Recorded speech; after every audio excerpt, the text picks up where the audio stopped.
FO reste pleinement mobilisé toute l'année pour votre pouvoir d'achat, vos conditions de travail. Nous intervenons au comité social territorial pour faire aboutir vos revendications. 2026, ça s'annonce comme une année charnière pour tous les agents du département de l'Ain. Pourquoi? Parce qu'une toute nouvelle façon d'organiser notre temps de travail va voir le jour. Alors concrètement, qu'est-ce que ça va changer pour nous au quotidien? C'est ce qu'on va décortiquer ensemble, point par point. Que l'on soit dans les bureaux, sur les routes, dans les collèges, peu importe. Cette nouvelle organisation, elle nous concerne absolument tous. L'objectif ici, c'est vraiment de mettre les choses à plat, de manière simple et claire, pour que chacun comprenne bien les enjeux et aborde ce changement le plus sereinement possible.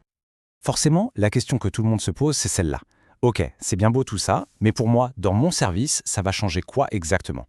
C'est précisément à cette question qu'on va tenter de répondre. Pour y voir clair, on va suivre un plan tout simple en 5 parties. D'abord, on va voir le pourquoi du comment, les raisons de ce changement. Ensuite, on plongera dans le concret de la journée de travail. Puis, on regardera la gestion des congés et des RTT. On parlera aussi du télétravail et du temps partiel, deux sujets très attendus. Et on finira par le calendrier pour savoir quand tout ça va se mettre en place. C'est parti. Allez, on commence par la base. Pourquoi est-ce qu'on change les règles du jeu maintenant? Il faut bien comprendre que ce n'est pas juste un petit coup de peinture, non, c'est une vraie refonte, une volonté de moderniser en profondeur notre façon de travailler ensemble. En fait, derrière ce projet, il y a plusieurs ambitions qui sont vraiment fortes. D'un côté, bien sûr, l'idée d'améliorer nos services, d'être plus efficaces pour les usagers, mais c'est aussi de renforcer l'image du département pour attirer de nouveaux talents. Et puis, soyons honnêtes, nos métiers évoluent, donc c'est logique que notre organisation suive le mouvement. Et au cœur de tout ça, il y a une idée centrale, vraiment la pierre angulaire de cette réforme, c'est la recherche d'un meilleur équilibre. L'objectif final, c'est de nous donner plus de souplesse au quotidien pour mieux jongler entre notre vie pro et notre vie perso. Bon, on a vu la grande vision. Maintenant, rentrons dans le concret du concret. À quoi va ressembler une journée de travail type à partir de 2026? Comment ça va marcher, André? Et pour gérer tout ça, on va avoir un nouvel allié, un outil numérique qui s'appelle Tempo. L'idée, c'est d'avoir une plateforme unique, simple, transparente pour que la gestion du temps devienne beaucoup plus fluide pour tout le monde. Alors, premier point, et c'est la base légale, le cadre annuel ne bouge pas. On reste sur une obligation de 1607 heures de travail effectif par an pour un agent à temps plein. C'est le socle sur lequel tout le reste est construit. Et voici la grande nouveauté, le cœur du système. Regardez bien, il y aura des plages fixes, en milieu de matinée et d'après-midi, où la présence de tout le monde est obligatoire. C'est essentiel pour les réunions, pour le travail d'équipe. Et tout autour, on a des plages variables. C'est là qu'est la souplesse. On peut arriver entre 7h et 9h, partir entre 16h et 19h. Ça laisse une vraie marge de manœuvre. Bien sûr, qui dit souplesse, dit aussi gestion intelligente de son temps.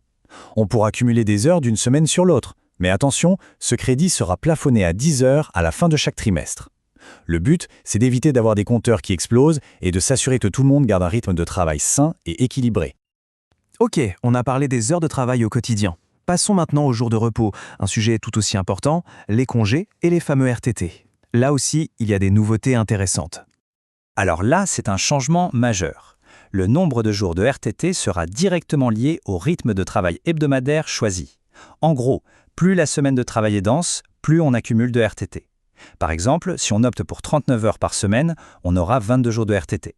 Si on préfère une semaine plus légère à 36 heures, on en aura 5. C'est un vrai choix personnel à faire. Une bonne nouvelle, un outil qu'on connaît bien reste en place, et il est précieux. C'est le compte épargne-temps, le CET. Ça ne change pas.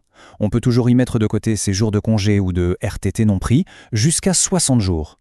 C'est parfait pour préparer un projet personnel, un long voyage. On attaque maintenant deux sujets qui sont au cœur des nouvelles façons de travailler et qui intéressent énormément de monde. Le télétravail et le temps partiel. Voyons ce que les nouvelles règles nous réservent.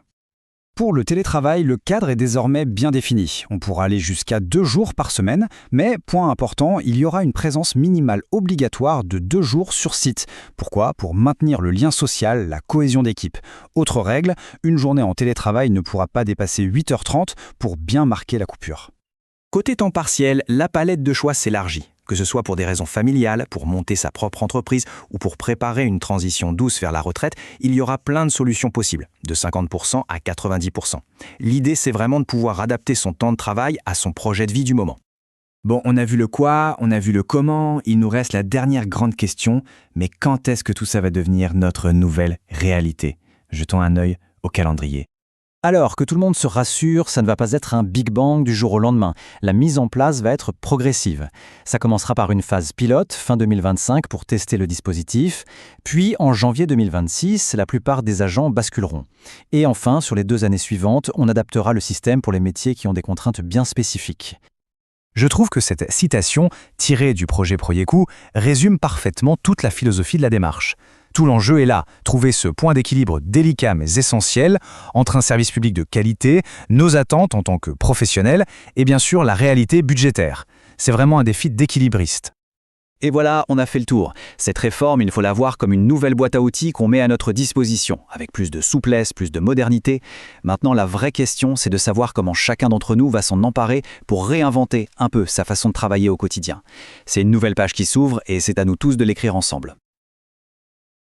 Si vous avez besoin d'aide, de conseils ou des informations pour vos conditions de travail, votre déroulement de carrière et votre pouvoir d'achat, contactez EFO par téléphone au 06 32 64 31 01.